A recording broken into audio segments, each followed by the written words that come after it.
It's my privilege to welcome Margaret Rue, who lived and worked at Swannanoa from 1977 through to Leo's refolding in 1988. She assisted Leo personally, as well as doing a plethora of other duties at Swannanoa. She also worked as a finance manager for an advertising agency in North Carolina for 10 years before pursuing her current career as a realtor in the Washington, D.C. metro region for the last 18 years. Her current interests are organic farming, naturopathic remedies, and tennis. She credits her years at Swannanoa as giving her the ability to remain calm and centered in life, both personally and professionally. Please help me in welcoming Margaret Rue.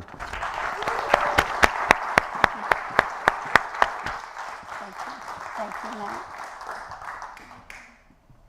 Well, thank you.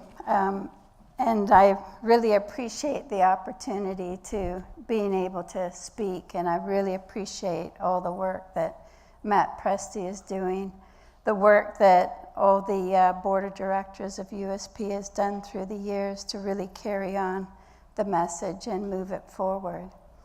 My topic today is knowing is magnetic.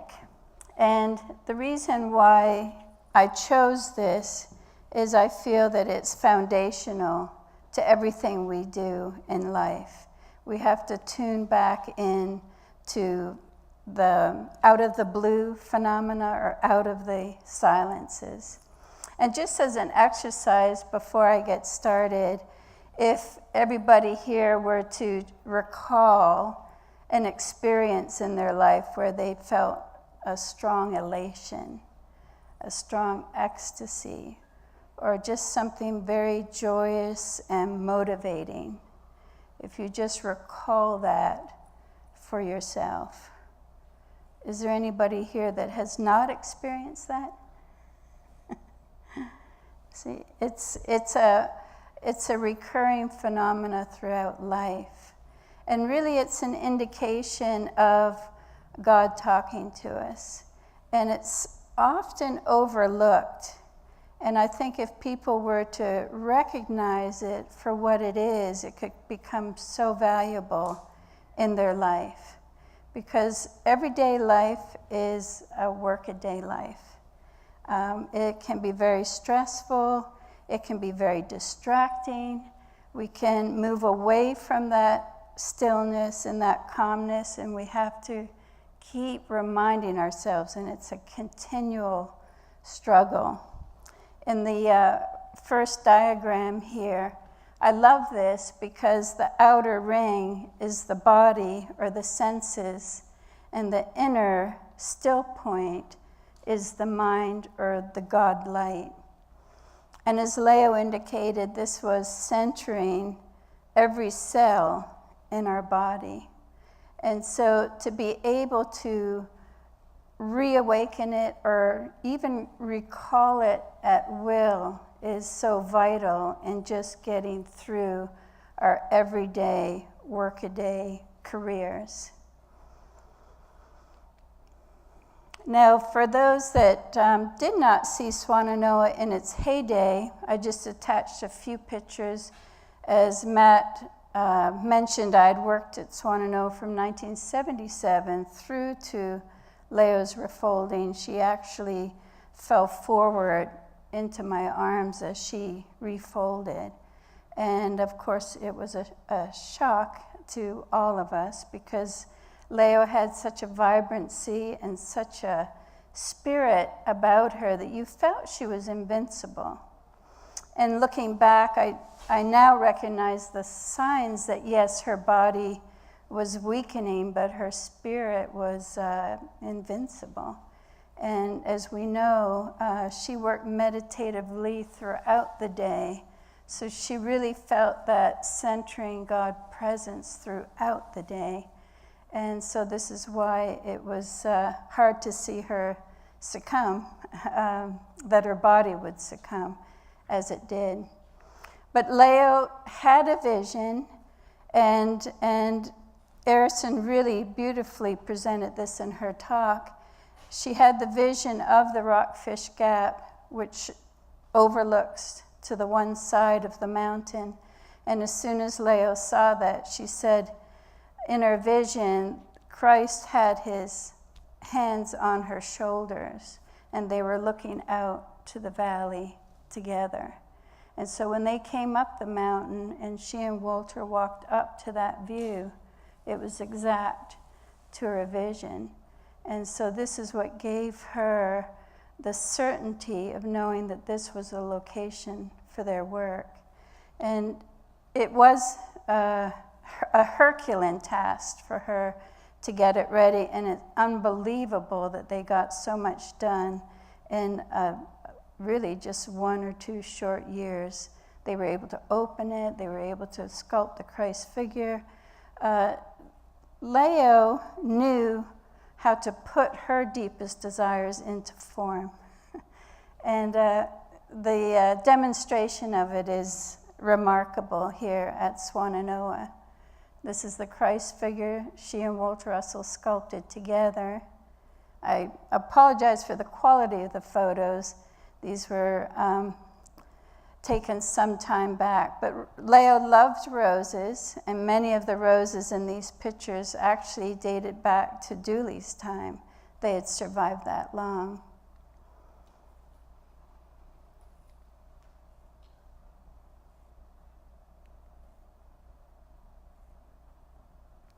And she often said in creating the gardens, when she first did some of the gardening herself, she said she always made sure that at least one patch was perfect, because she said as people walked through the gardens, if they even saw one patch looking perfect, it was beautiful, rather than trying to do it all haphazardly.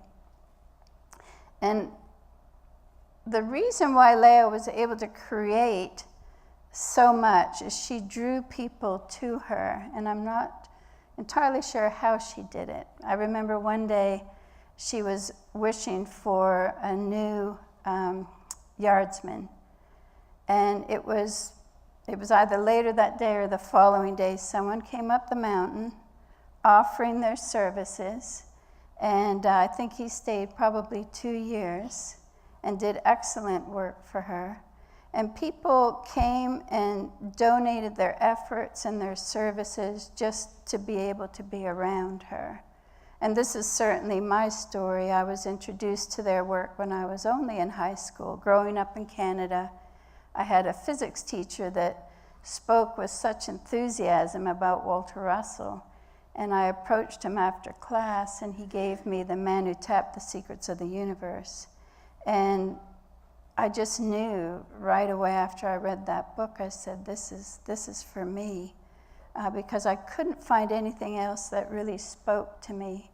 And you'll notice that in the people here in the audience, the calling, they read the material, they know the material, they recognize the light in that material. It's re-inspiring it in the light in each one of you. And on my very first visit, I took a bus down from Canada. I was 19, maybe 18 at the time. Took a bus down. I just had to meet Leo. I had a strong desire. I had to see the place. I had been reading the home study course, all of the books. And the very first evening, I approached the Christ figure, and it was an evening similar to this. And I felt that presence of the Christ figure, and it was like a grounding presence. It was a calmness, and it was not so much mesmerizing, but it was a stillness is probably the best way to really describe it. A very strong stillness. And then the following day I met Leo, and again I felt the same stillness emanating from her. And Leo was able to extend this stillness to other souls. She was able to extend it through her writings, certainly. The balancing comes in studying the writings. And it's really this, what she was able to impart that on visitors coming to Swannanoa. Very often people were very troubled over things, and she picked up on it, and she was able to express to them what they needed to hear.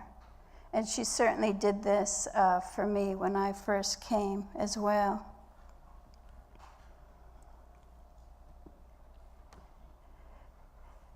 And I really think of the God light or the stillness as the temple from which, the template from which everything springs. And I want to share an experience with you. Leo had tried to bring my father into the light. My father was suffering with lung cancer. He was in the hospital, and Leah was able to extend her healing powers to people, really at will, and how she pinpoints on people, I did not understand that, but she was able to pinpoint on the people that she was trying to heal. And so she did this for my father. She extended, she calls it taking him into the light. And my brother had an experience of the light, and I often think, well, my brother must have been in the crosshairs of Leo's intention. And he wrote a beautiful, a few paragraphs for the family members. And this was when my father was in the hospital, suffering terribly. And my brother wrote, "Suddenly as I sat there quietly with him, there came into that room a feeling of such grace and depth and peace that I will never forget it. It was an absolutely unquestionable presence which no words could do justice to. I remember thinking that the only word which could even touch it was unalterable. It was a presence with a tangible, almost physical nature. It had a feeling of such substance and viscosity that I felt like I could have reached out into thin air with a knife and sliced off chunks of it. Although I couldn't see it, it was more real to me than anything in the room. The best part of it, however, was that it brought with it a knowing that Dad was just fine. I do not say this whimsically, but with the certainty of knowing. Although Dad lay before me, his body writhing with pain, I felt total joy for him. I knew he was just fine. It was not a fleeting occurrence. It stayed with me for my entire visit and days afterward. That evening affected me more than I realized at the time.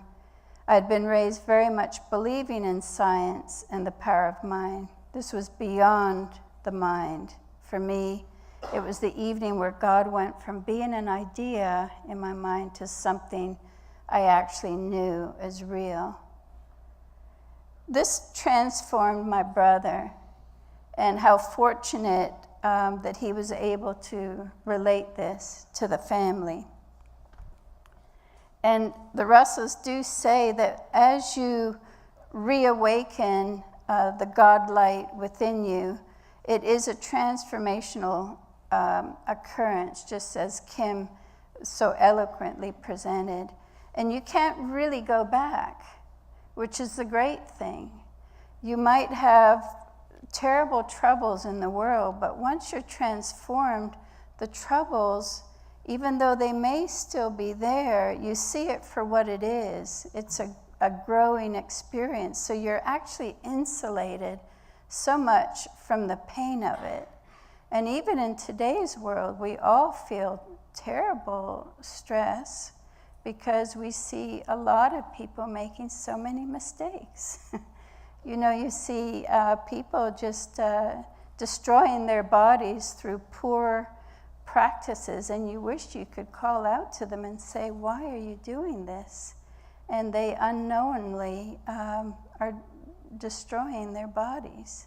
And you have to have a strong body to be able to do God's works on earth as they are in heaven.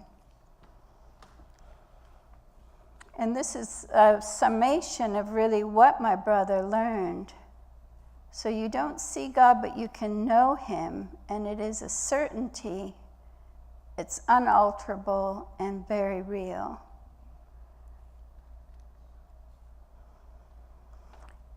And this is really something to recognize just in our everyday life, because God is communicating with us all the time. If you feel that something is right, if you feel happy over something, if you're anxious to get started, to go to work, you've got a lot to accomplish, God is working with us throughout the day. And we need to understand that that is what it is. It is God working with us. Many people, they feel alone, as though, no, I'm doing it all. They get frustrated with this approach to life. And they often wonder, well, am I doing enough? Am I doing what God called me to do? And this is how a lot of people in the workaday world feel. And what's happening here is they've actually, they've tuned out of God, essentially. They grow frustrated with their life. They might grow frustrated with their relationships or their family, but they need to get back into tune and understand that once you're back into balance, the joy and the purposefulness will reappear. So we have to get back into balance. And often people feel stuck.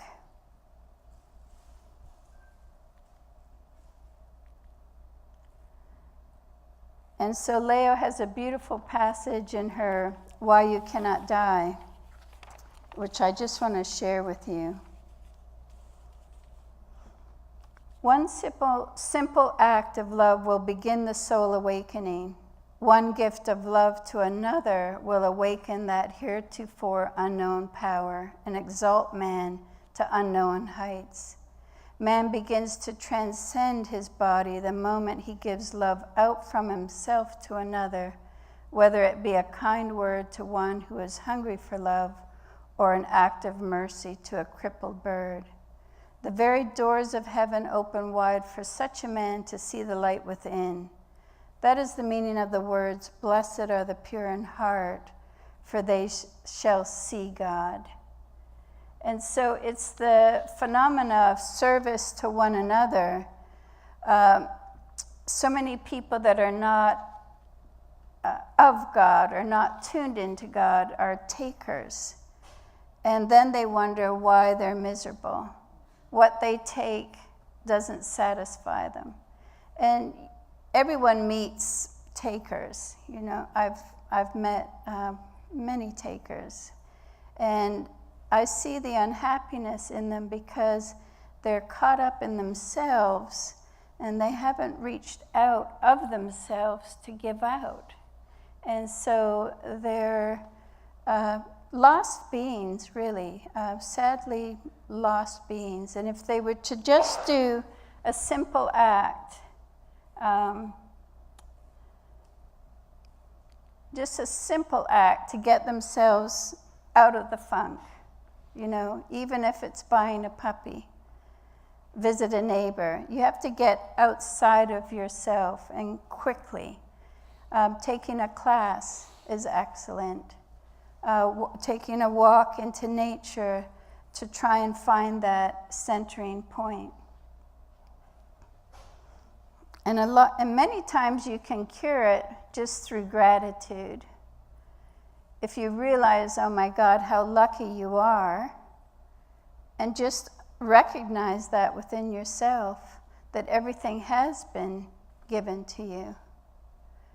And if you do things joyously and with God, you don't get tired. And I saw this in Leo. And I knew her when she was older. She would have been in her 70s. Of course, when I was there, I never knew her age. she never told anybody her age. She always said, there is no such thing as age, because it's really the mind qualities that you're attracted to within people. And so she really didn't see age. But Leah Russell expressed the vibrancy, and she was able to extend her desires out to the staff at Swannanoa, because as her body grew weaker, of course, there were many things she could not do.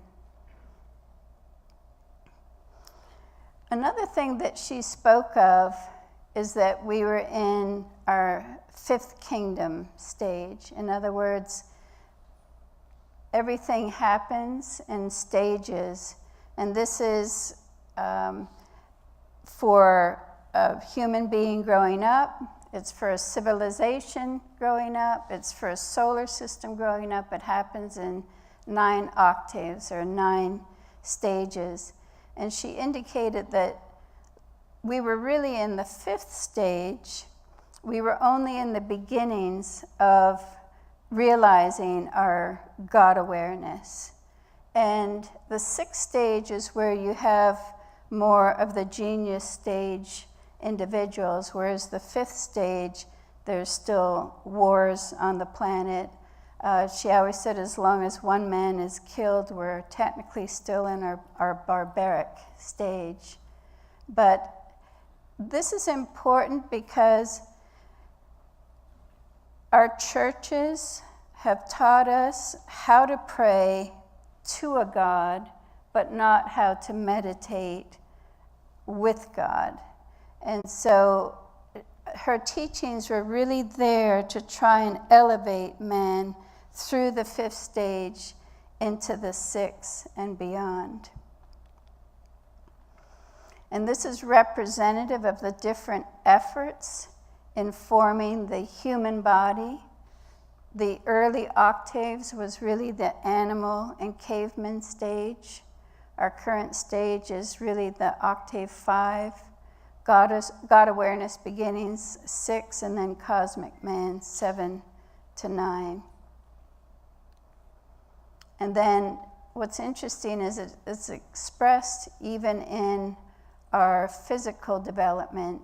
Womb and infancy is the early octaves again, the physical stage where children are reaching out and exploring, our octaves 3 and 4. Mental stage would be 5 and 6, and then spiritual 7 to 9. I had a very dear friend that we did a lot of study together, tinkering on the science and things like that. And as he grew older, he was like a second father to me. He was too much in the spirit. I couldn't drive with him because he was always daydreaming. In other words, I was so afraid he would miss the red light because he was too much in the mind and not enough in the physical to know the wherewithal to drive the car competently. But you'll notice that as people do get older in body, they become more spiritual and more filled with gratitude of their life. And so we are in this transition. And once again, it is, once a person has elevated themselves, you really cannot go back. In other words, if you've reached a stage where you could not even think of doing evil, you don't have evil within you. And Leo always said that Jesus tried to save us from our belief in sin. Jesus wasn't saving us from sin, he was saving us from the belief in sin. She said all was good. This was a painting that was done by one of my tennis friends, and it was of her granddaughter. And I thought that was so cute. But once again, prayer, most people, and this is actually how I was taught as a child, is you supplicate yourself and you pray to God for what you want. And it's an assumption that God is outside of ourselves. And so it's making God further away. And there was a place for this in man's development, but it's holding us back now. And I think as Russell students, what I would love to see, and maybe this is what I'll do when I retire, but I would love to see a module introduced into the Christian churches where, and it would be called the practicality of spirituality, something similar to that. But to go to church today, there's not enough impetus to do God's work, because you feel that God's doing it for you when you come out of church, that God's going to do it for you. And it doesn't give an individual enough power to co-create with God. And so rather than pray for physical betterment for yourself, or pray for the fulfillment of self-interest, you want to learn to meditate. And in meditating, you're knowing that God's power is within you, and you want to ask for guidance on how you can be more effective in doing His work. Because the knowledge is there, and you want to reawaken it so that you can be more effective. And you know, a concept or an idea or a vision, it can happen out of the blue. But to give form to it can take years. Erison, for example, had the concept for her Swannanoa book, and the concept can happen in a day, but it takes years to develop. But it's the effort of the creation that brings the joy. And this is what I saw in Leo. Leo always said Walter Russell was like a little boy. He said, now what can we do, darling? He was always ready for the next task. And it's remarkable in their life that Walter Russell, when he had his full illuming, he was actually made aware of Leo's coming to him. He was even aware earlier on, even before his big illumination, of her birth. And Leo, I remember she told me that when she was just a teenager living in England, she had this strong desire. She just had to come to the States. She knew her destiny was in the States. And her sister Florrie was her guardian. She had lost her parents when she was only 13. Her sister Florrie refused, but that was God pulling her, or Walter Russell was pulling her over. So they had a telepathic connection, and Walter Russell even indicated in the home study course that Leo was even directing him then, even before they physically met, which is incredible. I think when you're one, somehow you can tie into certain identities throughout creation. It must be the way Leo was able to tie into my father, who was all the way up in Canada. She met my father only one time, rather briefly, but she knew where he was. So, you know, she was truly an illuminant. I put this picture here because Leo, this was her settee, and she would be very active throughout the day. She always had lots of meetings with people and students, and sometimes students will come impromptu, unannounced, the way Michael Hudak did. And they were demanding to see her, you know. And sometimes I still remember Shirley MacLaine came, and she came unannounced. And it was probably like 11 o'clock in the morning. And Leo was trying to take a day off, and Shirley MacLaine comes in. She says, I would so like to meet Leo. And so, of course, I'm all excited. I'm thinking, wow, this would be great if they could meet. So I run up the stairs, and Leah was really hoping to take the day off, and yet she said, can she come back tomorrow? And I thought, what? Tomorrow? You want to meet her today? But they did meet that day, and they had a wonderful 3-hour conversation upstairs. But when Leo finished her afternoon, she would always sit on this chair and she would decentrate. She would expand herself, I think, to 0. And that allowed energy and other light or thoughts or desires to come in. I noticed this just in my own life. I was preparing for this talk, and I was a little frustrated with my business. I'm a realtor in Washington, D.C., and I was going through a bit of a lull, and I was getting a little bit stressed over it, and I'm distracted trying to prepare the talk, and then just the day before I left, I had 4 calls from clients wanting to either sell or buy. And it's like there was a void there that God fills the vacuum. And so sometimes it's better to put your attention on something else, and then something will materialize that you had asked for or wanted. And so that's, God fills the vacuum. Leah was able, just through out of the blue or out of the silences, create a prodigious amount of work. Her writings, she was creative in her own right, and she really put her light into the books. You can feel it when you're reading the Love Book. And we've had so many people come back to Swannanoa repeatedly. They'd have their personal copy of one of her books. It might be The God Will Work With You. Totally dog-eared, because you could tell they were totally immersed. They needed that book for strength to get through. People came with all kinds of stories. I remember one lady came, and she was suffering with cancer, and unfortunately unhappy in her marriage. She said her husband was a doctor and gave all this loving attention to his patients, but none was left for her.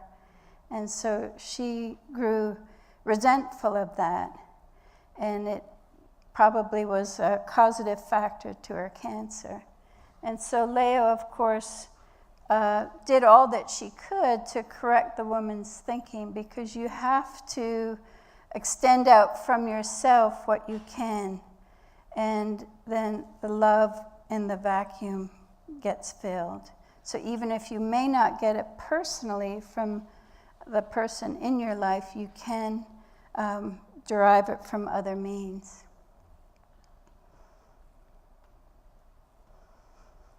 She often told the story of when she was just a child. She would line up her dolls and she would pace back and forth, and she would say, I'm going to change the thinking of the world.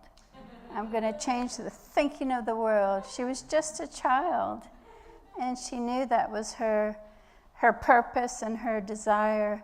And then she said to me, she's still trying. You know, it's remarkable of all the effort she put through, and her desire, everything, and yet you still feel like it's a voice crying in the wilderness. Johnny Bonzo. You know, we all get frustrated. Who can you talk to in your life about the Russells?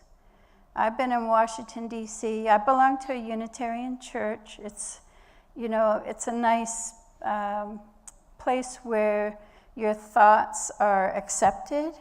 And so it's like an experimental lab, I think you could say, for thought and philosophy. But what would I give, like, if I could just find a church that taught the Russells material? My God, that would change the world. If we could really bring that forth, so that people have something that's more practical, that they could put it into their everyday lives. One thing that always frustrates me to this day, and it also frustrated Leo, is I have an example of one client. He became behind on his payments, so I had to help him with the short sale. And he was very religious, and he just said, "Oh no, God's going to take care of me. God's going to take care of me." So he continued on not paying his mortgage, not paying his condo fee, getting into more and more trouble, and it made it harder and harder for me to try and help him with the short sale. But he was so confident God would save his situation. Now that's wrong thinking. It's wrong thinking, and you have to do really, man has to do his part. God already has done his part. And so man has to do his one half. And so Leo makes this example in one of our books where two mountain climbers were just hanging on for dear life, and one just didn't have the strength and fell to his death. The other, by some, great human strength, was able to pull himself up onto the ledge. And then when he was interviewed about it, he was saying, "Why didn't God save my friend?" And she said, man was given free will choice. And so if man has the free will choice to put his body at risk, he can do that. But God's law of gravity is God's law. You have to work within it. And so a careless mountain climber is not working within that law. So you can't blame God for not saving that mountain climber. In the same way that my client, you can't blame God for his troubles. It's not fair to God. And so this is how she expressed it. Sin is simply man's free will choice acting in defiance of natural law. And everyone will defy natural law, like a stuntman is doing that. We all make some wrong choices or hurtful choices. And in one of her tapes, and I love listening to her tapes because Leo was always so energized in her speech. She said, "Every cell in your body is circular. Every bone in your body is circular. And within that vacuum is the God light." So the God light is the centering point. When we were discussing earlier about consuming animals, Leah would say the animals should be raised humanely. Animals should be allowed to express who they are. But when you're harvesting an animal, you're not destroying their soul seed. You're harvesting the body for interchange of bodies, which is necessary in the development of bodies. And so there are new farmers, and I think one of the great things that Kim touched upon was agriculture is having an insurgence, because people are sick, they're recognizing that, and for anybody that has a chance, there's a farmer down the road here, Polyface Farms. Does anybody know them?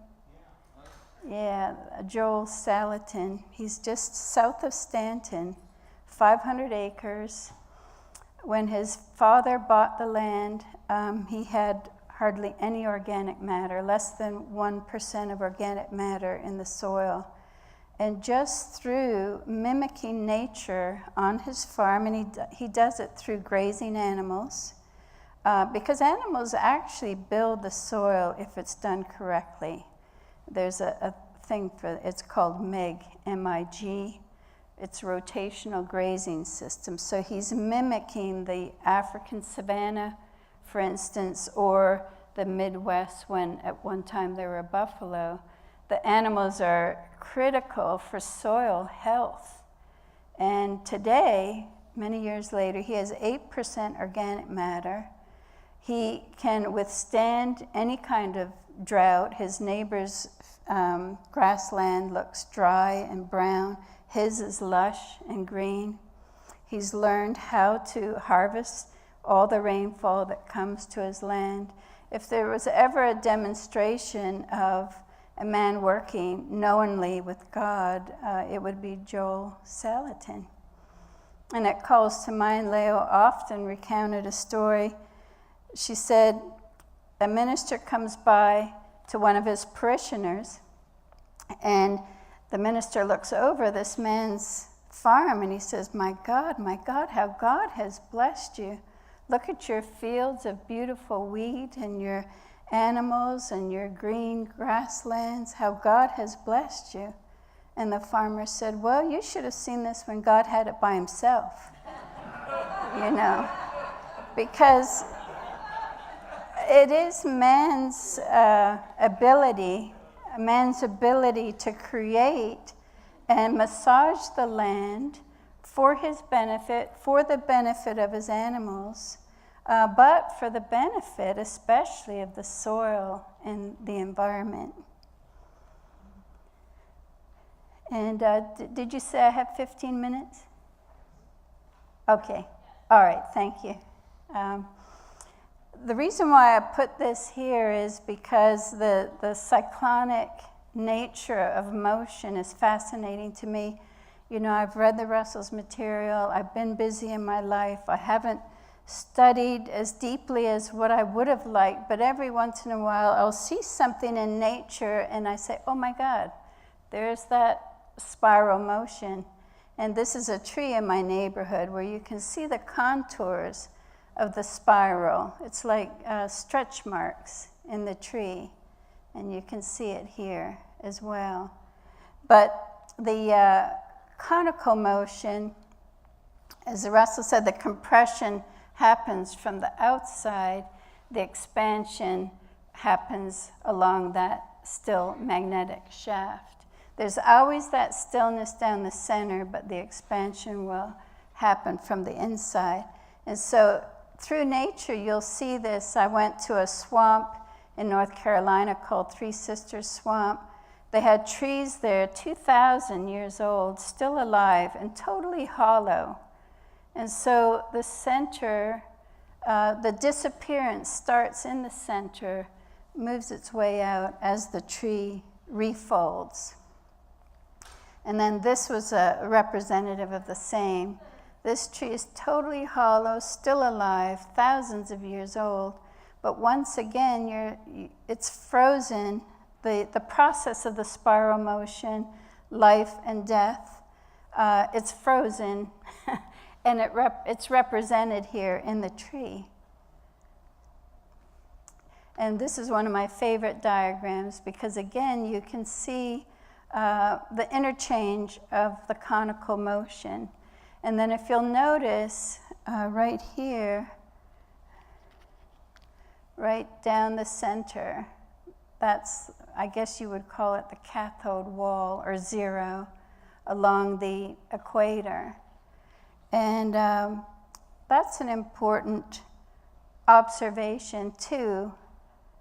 And you'll see a spiral here, but what I want to show, a whirlpool, is I went to Ecuador, and of course you have to go see the equator when you go to Ecuador.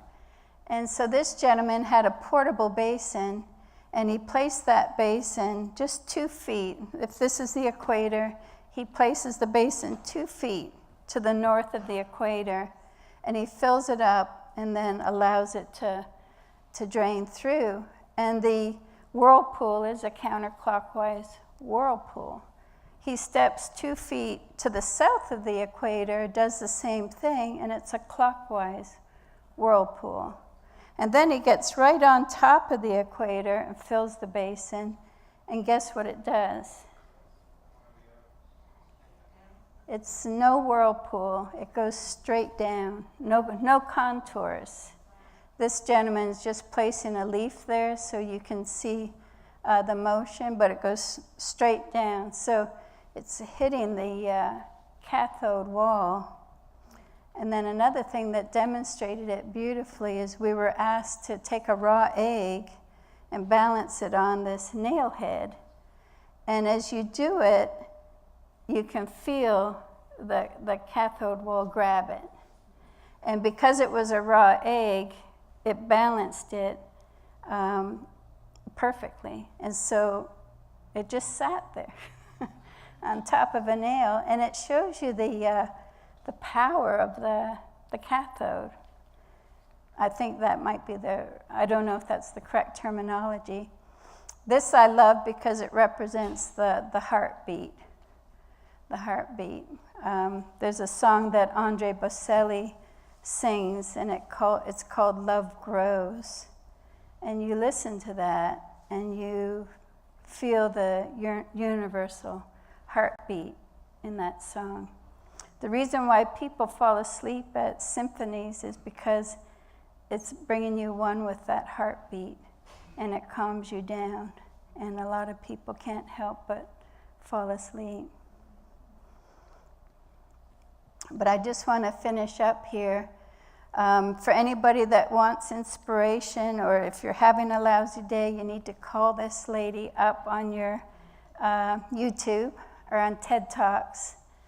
Jill Bolte Taylor, I don't know if anybody here has heard of her.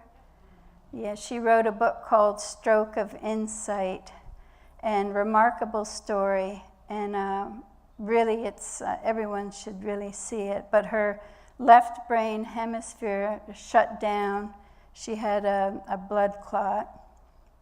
And while she was having the stroke, because she was a brain scientist, she realized she was having a stroke. And she said, "This is great. I can study what a stroke does." And then she thought, but wait, I don't have time for this, you know. So she recounts it in her talk. But remarkably, her left brain shut down. Her right brain was intact. So she experienced the right brain. And to hear her express it is amazing. You can see it on her face.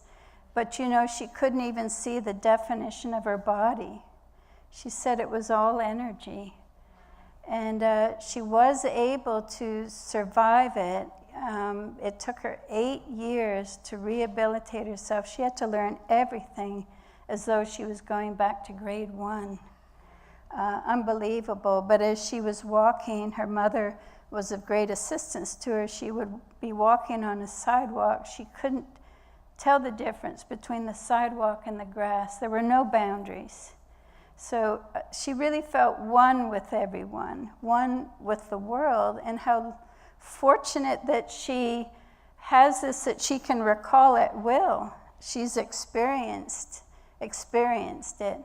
But I would certainly, if you want to kind of tune into the source, her energy on her talk, it's Jill Bolte Taylor, My Stroke of Insight, on TED.com.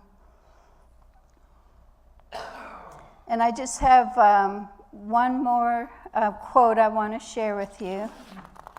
And if you have any questions, or if anybody has, like, what did Leo think about this, or what did Leo think about that, I'm happy to share with you my insight on that. But one thing that Leo really wanted us to work on, and I'm going to get here. I'm running a little bit behind here. This quote I love: "The very senses of man were created with the intent that they be limited to small sequential peepholes into infinity. Otherwise, there could be no drama." And then this was one of my favorite quotes, too. I'll let you read it.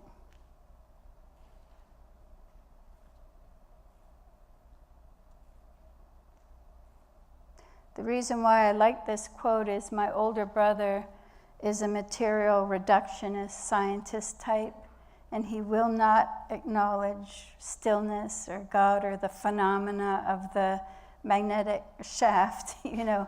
And I feel it's the most overlooked phenomena of nature is silence. It's not given any attention as it should.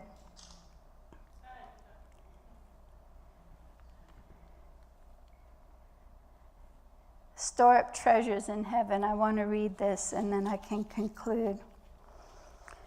He who accumulates vast wealth within his soul over many lifetimes takes that treasure with him forever in every repetition of his life. While he who treasures gold and other material possessions, knowing and caring not for heavenly ones, must leave his wealth behind. That is what is meant by the admonition to store up treasures of heaven within man, rather than the treasures of earth outside of him. And as I mentioned, if we should ever, the Russell students, start our own church. I know this is a university, but sometimes I think, gosh, if people had an alternative church to go to and really get real knowledge of God and really learn how to manifest it on earth as it is in heaven, what a change that could be to the world. So I took The God Will Work With You But Not For You, and also her book, Why You Cannot Die, and I rewrote the Lord's Prayer to what I think Leo would have liked to have heard. Our Father, who art in heaven, hallowed be thy name. Let's become one with God by manifesting him on earth, by giving love out from ourselves on earth as God gives love out from himself in heaven. Give us this day our daily bread and guide us to overcome weakness in ourselves and overlook it in others, and to cast out belief in evil by knowing that all power and glory and ecstasy exist only in God. Amen. So, yeah. So does anybody have any questions? Jacqueline? Wait, Jacqueline, wait. Oh, That you wanted a church. There is the International Age of Character clubs. right. And I know it's not a fixed place Right. unless you create it. Yeah, But that yeah. is the study. Right, yeah, definitely. So I was you- thinking the same thing. Yeah. And Leo did say that her type of material is meant to be studied in quietude. But I really think when you have a weekly gathering, as people do in church today, it gives them that time for quietude and centering. It would be nice to maybe bring the teachings into rekindling every week, or to try and extend it out, because we really need to do more to extend it. I would love to get ideas here, like if we were to do any kind of advertising on Facebook, what would you say to promote the Love Book? Just in a quick Facebook ad, and a brainstorm. Tim?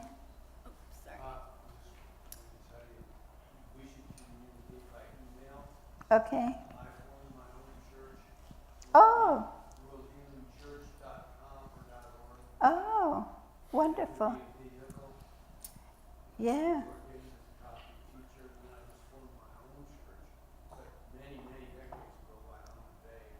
Oh, I didn't know that.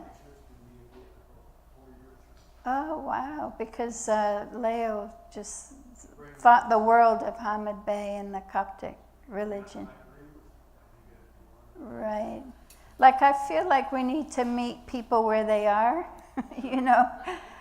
because we're really, I feel like we're just not reaching out. I find it very hard to find people that I can talk to in Washington, D.C., and it's an intellectual area,